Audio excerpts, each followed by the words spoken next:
Oke, pemirsa, kita kembali lagi masih di Kopi Sore dan tentunya juga semakin seru gitu ya, dan pastinya juga banyak hal yang positif yang pasti juga menginspirasi buat para pemirsa di rumah, terutama yang juga mungkin dari teman-teman yang punya jabatan atau juga aktif dalam kepengurusan dari komunitas-komunitas dari paguyuban gitu ya, untuk daerahnya masing-masing gitu ya.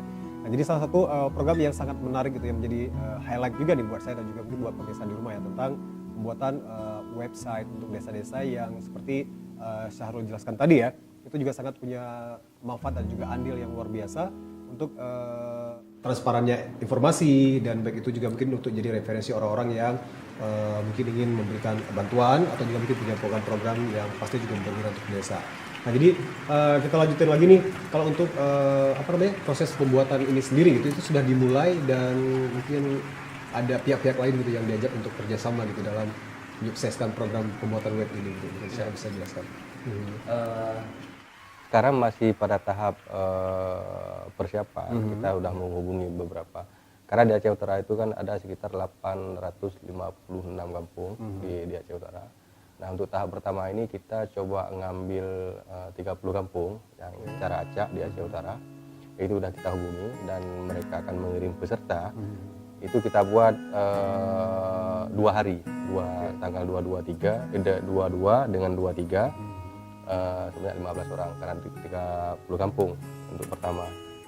Kemudian kita udah hubungi, juga kita akan kerjasama dengan kawan-kawan di TIK, TIK itu, mereka bagian IT, mereka lah yang akan membantu. Kita kerjasama dengan mereka lah yang akan mengajarkan bagaimana web desa yang paling sederhana untuk hal ini. Tapi yang patut kita website itu kan hal yang biasa, kalau sekarang kan hal yang sangat biasa. Tapi yang harus kita lihat bahwa animo daripada masyarakat, khususnya di kampung-kampung gitu, kita ngomong bahwa untuk membuat website untuk kemudahan kerja mereka di sini, kemudian juga mempublikasikan apa yang mereka kerjakan, itu sangat bagus animo masyarakatnya. Jadi saya pikir ini akan jadi memang akan berat karena ada sekitar 850 sekian kampung. Tapi dengan tekad yang sudah kami punya, itu akan kita kerjakan di 800 kampung. Dan nantinya itu juga untuk further actionnya itu pastinya juga yang jadi pengurusnya orang-orang di pemerintahan desanya gitu ya. Itu sekaligus dilatih misalnya untuk mengelola web itu sendiri ya. Ya, itu memang benar-benar luar biasa sekali. Oke, nah terus kalau untuk dukungan gitu dari pemerintah di Aceh Utara itu sendiri ya, nah itu terhadap program-program atau juga mungkin jalannya dari kegiatan-kegiatan IPAU ini, itu ada nggak sih sinergi atau juga mungkin dari dukungan-dukungan pemerintah daerah dalam program-program dari IPAU ini? Ya, selama ini di kepengurusan kita coba yang pertama ketika pelantikan kita coba buat hal yang berbeda. Yang biasanya pelantikan itu dilaksanakan di Banda Aceh, tapi pada kesempatan periode pengurusan kita kemarin kita coba untuk di Aceh Utara gitu, di sekretariat daerah, dengan harapan bahwa kita coba konsolidasi kembali berkomunikasi yang baik kembali dengan pemerintah Aceh Utara, karena terkait dengan jalur masuklah kita untuk kemudian kita menawarkan program dan sebagainya, dan alhamdulillah untuk sampai dengan saat ini kita masih memiliki komunikasi yang bagus dengan dan dalam hal dalam beberapa kegiatan yang sudah kita lakukan kita terus bersinergi dengan pemerintah. Dalam hal web kampung ini sendiri kita juga sudah berkomunikasi dengan yang punya beliau sudah menyetujui, dan hanya saja dalam pelaksanaannya ada beberapa hal yang menarik sebetulnya. Ini juga menjadi bahan evaluasi bagi kita ketika kita coba menghubungi Kecik untuk meminta peserta. Benar. Ya, jadi apakah kemudian traumatik Kecik atau ada sesuatu hal yang di Kecik sehingga membuat kadang-kadang Kecik itu agak sedikit ada keraguan untuk mengirimkan ini. Apa ini tujuannya gitu iya, kan? Pasti. Ya, kita coba kemudian Pak Ketua Harian menjelaskan, kadang-kadang butuh waktu sampai 40 menit untuk menjelaskan. Iya. Sehingga kalau begitu boleh Iya, langsung benar. saja gitu kan. Aha. Jadi alhamdulillah kita coba bangun komunikasi dan kita harapkan juga dengan semua orang tua kita di sini di Banda Aceh Iya. untuk terus mendukung kegiatan ini dengan kawan-kawan yang lain. Ya pasti juga itu salah satu tantangannya ya. Iya. Itu pasti juga terjun ke ke kampung-kampung. Iya. Nah pasti kalau misalnya udah kita buat sebuah program, nah pastinya ini jangan-jangan menguntungkan dari dari IPO sendiri. Nah padahal secara langsung udah jelas gitu ya kalau dari program-program atau juga tugas-tugas dari IPO ini sendiri yang pastinya juga yang pertama meringankan dari beban pemerintah Iya, tingkat kabupaten iya. sendiri ya. Iya. Karena dari kinerja seharusnya itu memang responsibility dari mereka gitu kan untuk menguntungkan dan seharusnya bagi kecil-kecilnya juga gitu.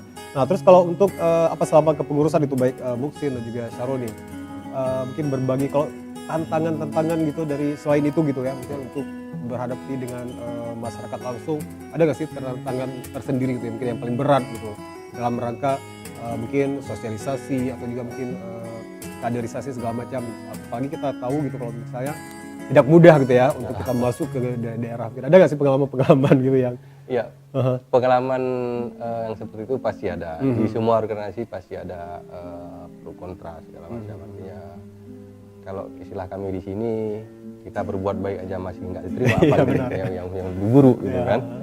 Itu udah pasti, itu udah alamiah gitu terjadi. Tapi kita coba meminimalisir hal seperti ini. Misalnya ada contoh ketika misalnya hampir di semua kegiatan pemilihan ketua baru siapapun baik itu organisasi nasional ataupun yang skalanya daerah itu pasti ada ribut-ribut ya kan. Semua pengen muncul ya, gitu semua pengen muncul tapi memang kita juga itu terjadi di PAU tapi kita meminimalisir, kita bangun komunikasi kembali dengan mereka siapapun yang berseberangan dengan kita ya, kita nggak mau berseberangan dengan siapapun karena kita sadar bahwa organisasi yang kita pimpin sekarang adalah organisasi paguyuban, artinya tidak punya keuntungan secara finansial apa-apa di sini kecuali kita hanya dalam tanda kutip hanya membuang-buang waktu karena ini kan lembaga sosial gitu kan. Benar.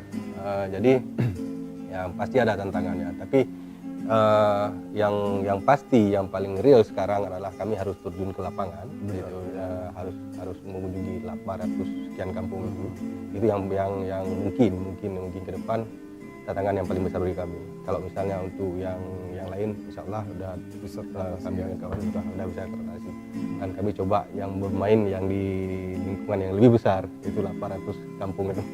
Iya. Karena kenapa saya bilang ini tantangan, sekarang kita tahu bahwa dana kampung itu kan cukup besar, lumayan besar setiap kampung. Jadi siapapun yang masuk ke sana, dalam tanda kutip orang kampung akan melihat ini siapa lagi. Iya benar. Padahal kita nggak dalam hal ini IPO mempunyai program tumbak baik kampung. Kita tidak akan pernah mengotak-atik dana kampung itu sendiri. Jadi kita murni bahwa dari kita dari IPO sendiri yang segala pembiayaannya tidak kita bebankan kepada kampung. Oke, berarti program ini tidak menggunakan dari satu dari dana APBD atau aspirasi desa itu tidak enggak. Itu di luar itu semua. Jadi makanya yang saya ngomong tadi di awal, ini akan tantangan yang lebih besar daripada yang sudah ada gitu kan. Kita coba yang membangun web desa yang dalam 100 kampung itu. Saya pikir itu. Iya. Nah jadi benar-benar tantangan yang luar biasa sekali ya. Mungkin saya juga berpikir tadi mungkin pemirsa di rumah juga dengan adanya dana aspirasi desa yang mungkin tidak maksimal gitu ya penyerapannya. Apalagi juga mungkin program-program dari desa-desa itu sendiri mereka juga tidak punya teknis atau juga sistem yang kuat gitu ya untuk bisa mendistribusikan atau juga menggunakan dana itu dengan baik. Nah ternyata dari salah satu program dari IPO ini luar biasa sekali itu membuat website untuk kampung-kampung lebih dari 586 itu tidak mengambil dana dari desa itu sendiri malah ya. Itu luar biasa sekali. Oke, dan pastinya juga kita akan lanjutkan lagi nanti perbincangan kita dan juga saya juga ingin menanyakan pendapat dari Muksin dan juga Syarul. Bagaimana sih peran gitu ya dari perhimpunan pemuda-pemuda daerah terhadap kemajuan di daerah masing-masing, efektivitas sejauh mana. Nah mungkin pemirsa juga penasaran, kita akan bahas setelah jeda pariwara berikut ini.